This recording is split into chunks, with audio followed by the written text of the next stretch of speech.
yung kinakatakot ko. Jack. So, kung mapapansin nyo, this is a bad luck card. Nag-aagawan ang positive at negative. Isa sa mga reason kung bakit nga ako pinapunta dito, kasi ayaw niya may sumunod pa na mas bata sa kanya. JR, kung anong pagkukulang namin sa'yo, sorry. Yung, yung dati, yung ate na laging nakaalalay sa'yo noong time na yun. Wala ako. Sobrang nagsisisi ako na hindi ako nakaalalay sa mga problema mo that time. Kasi nga may samaan tayo ng loob.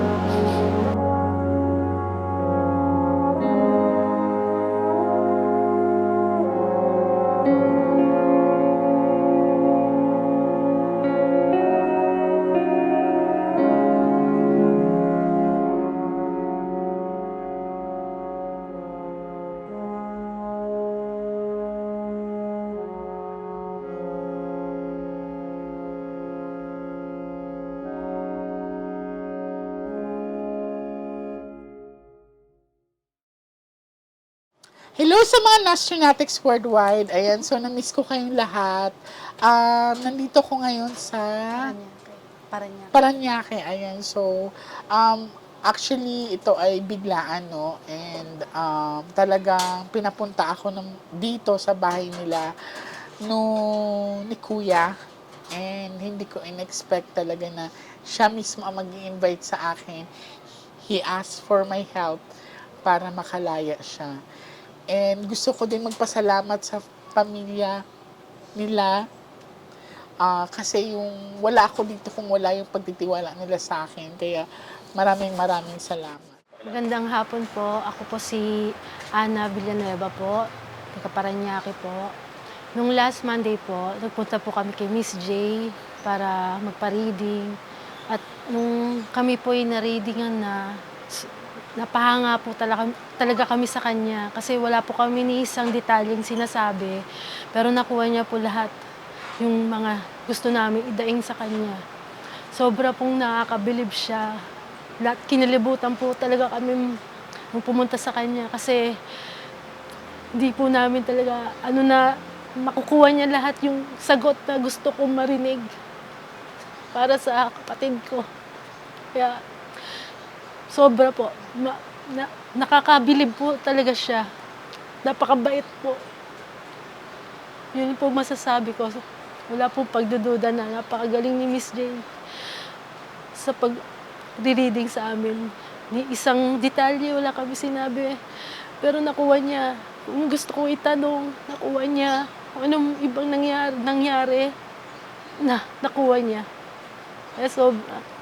Thankful po ako talaga na nakakuha ko ng slot sa kanya. Matagal kong inintay sa awa ng napagbigyan ako bago man lang ako umalis. Salamat po talaga. Salamat po. So handa na po kayo at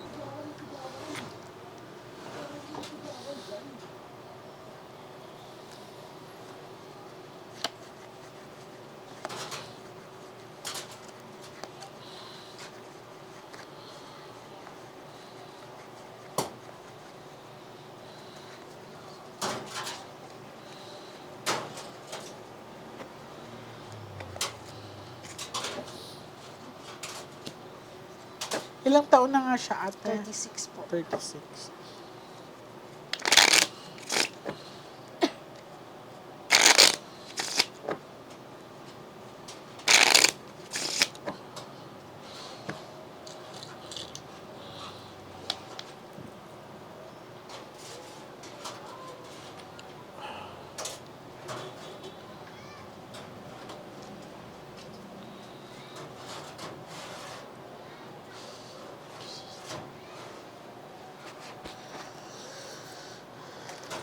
Ready ka na?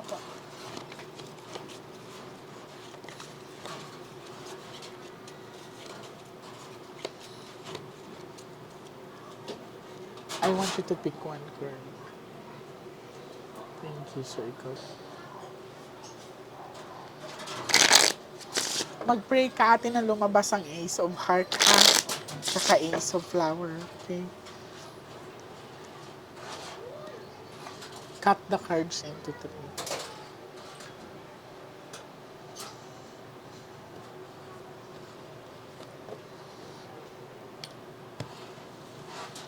Kuha ka ate ng 7 cards of total. Lagay mo po dito.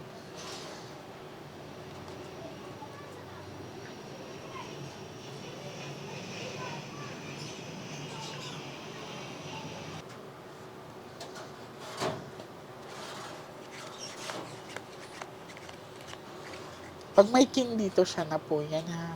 So, ikaw po ito. Cards. Motion. Okay. So, ang pinakita sa akin sa baraha, ang unang reason talaga is he's in pain. Yan. Mabigat yung kalooban niya. Anong pangalan niya? Eduardo Jr. po. Yung palayaw JR. yan, JR. So, magkapalayaw pa tayo kuya. So,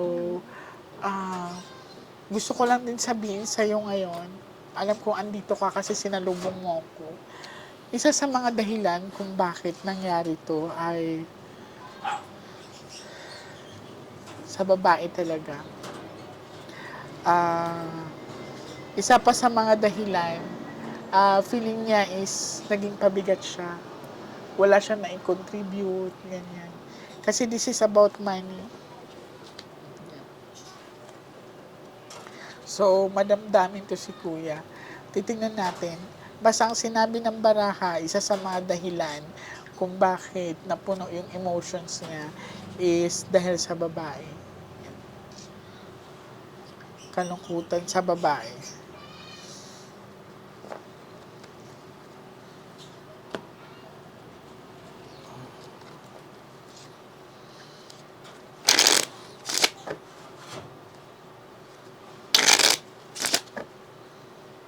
Cut the cards into three.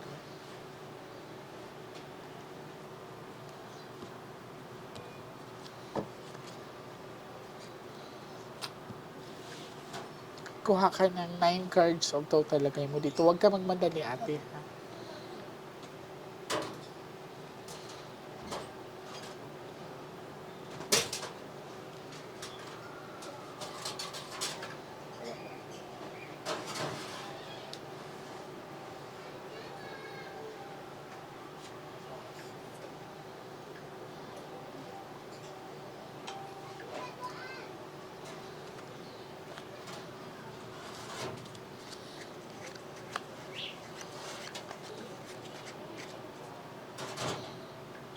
Sharp object.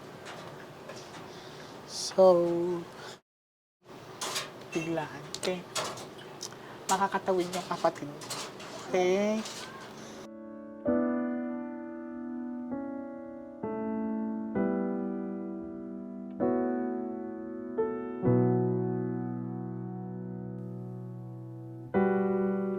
There's something about your eyes,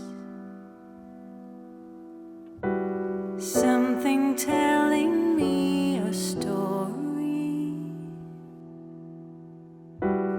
telling me that all the love we had is fading.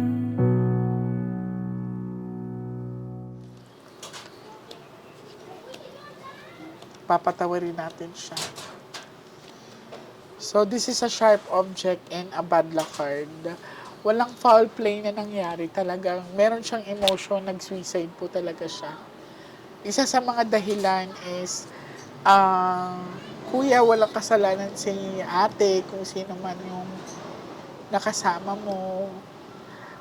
Sinubukan niya kasing tanggapin yung sitwasyon na okay lang na nagkaroon ng iba. Yung parang andun yung point na sana maging okay pa kami, pero tatanggapin ko lahat kahit na magkaroon siya ng iba. So, kuya, hindi nakasalanan ni ate yun kung pinili niya mag-move on. And sa family mo, wala siyang sinisisi sa inyo. As in, wala. Talagang, because of love, ang pinakita dito. This is a sharp object, and this is a sharp object.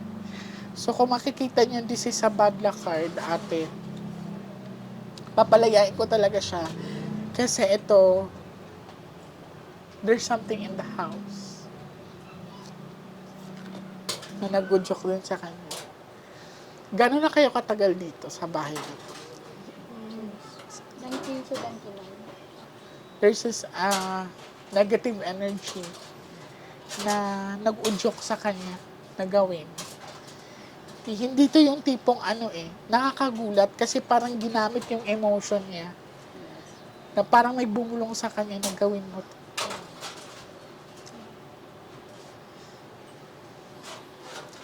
Yung tipo niya po, hindi po talaga ganun na babibigay po siya talaga. Kaya nga, nagulat ako. Napaka- So, this is a bad luck card.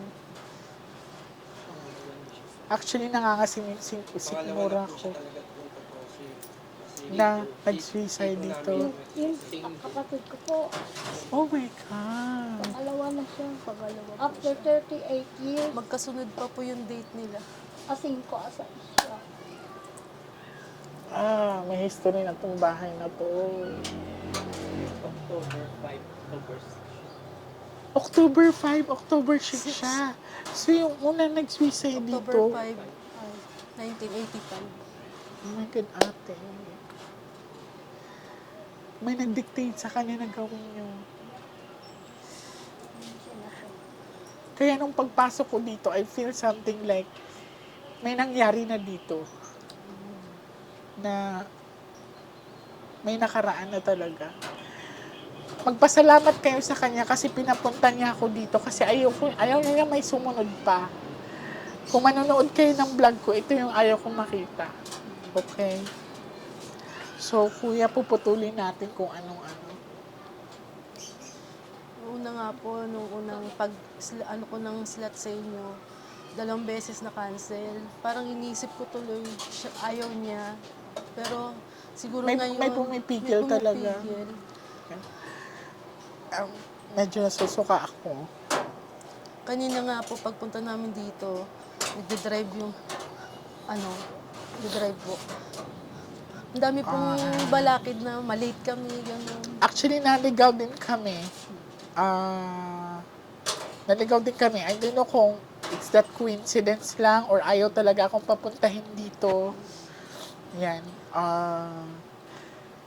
Medyo sinisikmura ako ngayon na parang may nagtitry na pumasok sa katawan ko. Hindi ko pa siya masyado nafe-feel, pero medyo mabigat yung sigmura ko ngayon. Parang bumabaliktad siya.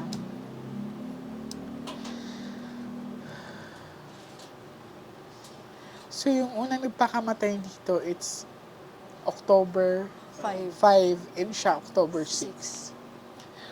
Alam mo ba kung anong kinakatakot ko? Jack. So, kung mapapansin nyo, this is a bad luck card. Nag-aagawan ang positive at negative.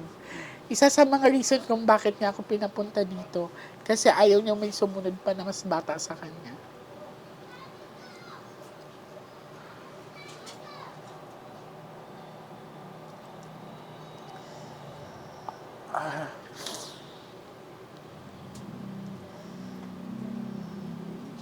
In Jesus' name, in Jesus' name, help me. In Jesus' name, in Jesus' name. Nung pinatayan nitong bahay na to, may nagpadugo ba dito? Hindi ko po alam. Ano po? Nagpadugo po. Nagkatay ng manok, nag-alay. Sino? Ang kasi ng Shucks.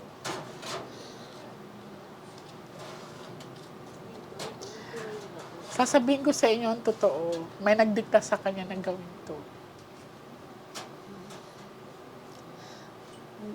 Sa palagay ko. Ginamit yung emotion niya sa isang babae na mahal niya. Yung weakness niya, yung emotions niya, ganun ang demonyo, babe. Gagamitin ang emotions mo. Kasi nung tinignan ko, magaling naman siya mag-handle ng problema niya.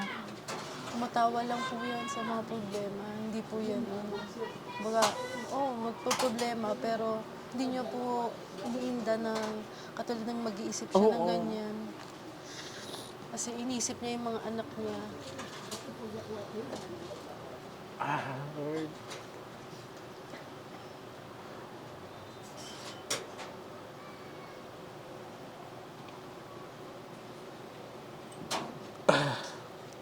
Ayun, nailabas ko na.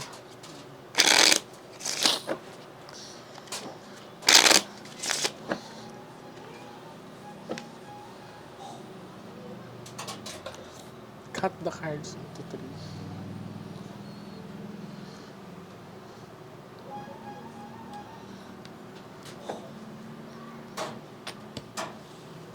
Kuha ka ng last 12 cards of total.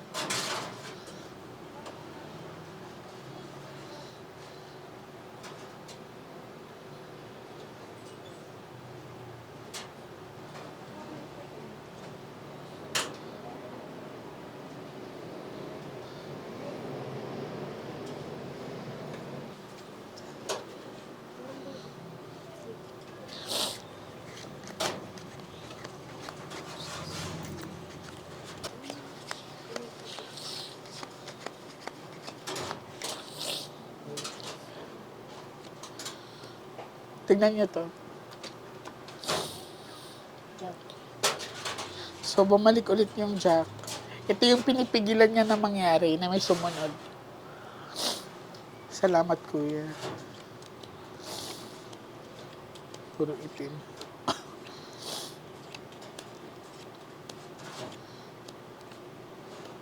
Ayun. Actually, puputulin ko ngayong araw na to ang nagdikta sa'yo. Tay, puputulin natin ha.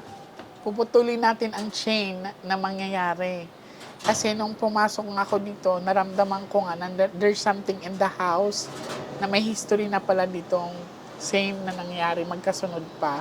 So pinakita niya sa akin yung Jack. Kaya talaga pinapunta niya ako dito. Dahil ikaw naman ang padre di pamilya, ikaw yung pinakamatandang lalaki dito. Ano ba tayo ngayon? Martes or Friday ng hapon alas 3, bago mag alas 3, magbasag ka ng plato. Okay? Sa gitna dito. Okay? Sa gitna. And then, yung another guy na tutulong kay tatay, wag niyong pawalisan ha. Damputin siya. Damputin yung mga bubog. Isang ganun lang taya. Pag once na isang plato lang gagamitin niyo. Okay. Sabihan niyo agad ako pag hindi nabasag. Okay. Basta, in that day, sabihan niyo agad ako, ate. Isang ganun lang, tatay, ha. Pag hindi yan ang basag, sabihan niyo agad ako. Tapos yung another na mga guy, itong area na to, may host ba kayo? Kasi may nagpadugo dito, di ba? Try niyo siyang i-rinse out. Anuhan lang siya ng tubig. Bawat gilid lang.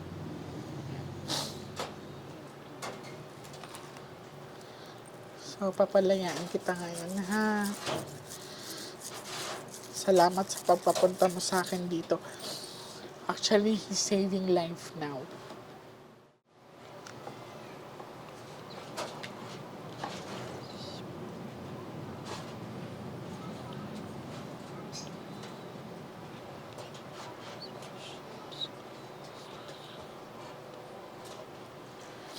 Sige, magsindi na kayong kandila. Asan yung lighter? Lighter.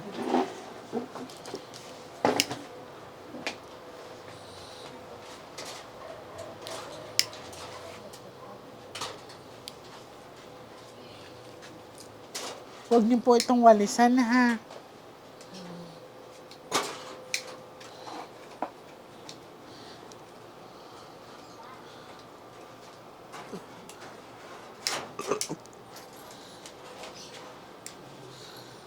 Dito kayo sa likod ko, ata.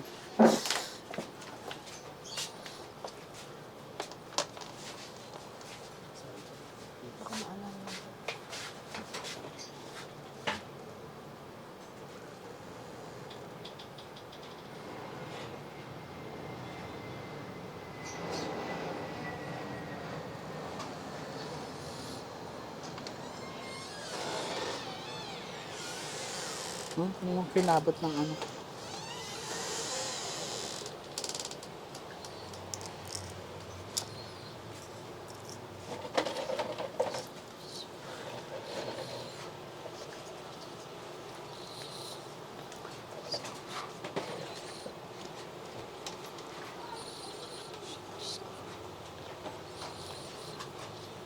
Maging malaya ka na ngayon, JR.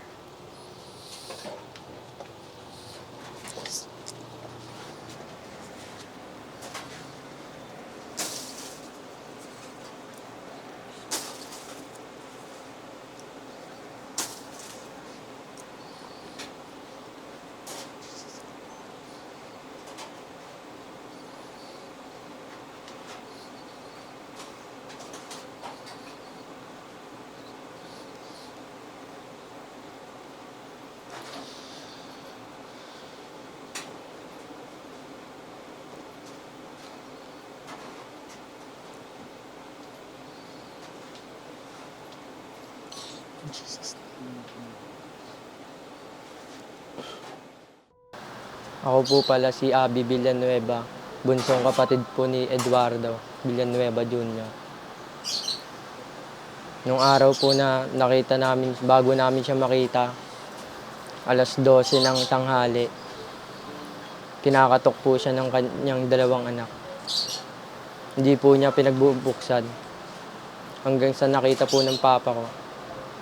Pilit na binubuksan po yung pinto. Umabot na po ng alauna ng hapon.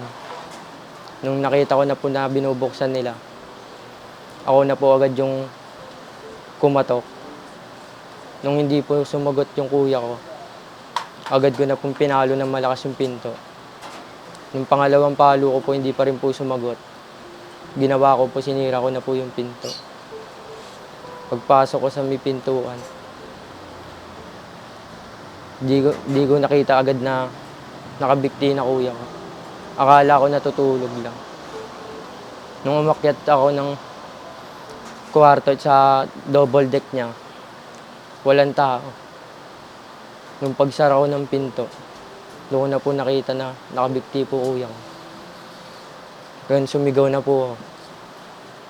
Pagpasok po ng magulang ko, papa ko, tsaka ng kapatid ko, doon ko na po binitawang kuya ko, inawakan ko na po yung dalawang anak niya. Hanggang sa wala na po, nakita po namin matigas na po. Hindi na po talaga masusurvive ng araw na yun, nakita namin kuya namin. Halos nakalabas na yung dila niya. May dugo. Antigas na. Hanggang sa wala na po. Dinala na po agad ang kuya namin sa morgue. Wala po kasi po yung gabi po, pumunta pa po ako sa kanya sa kwarto. Nagko-computer po siya.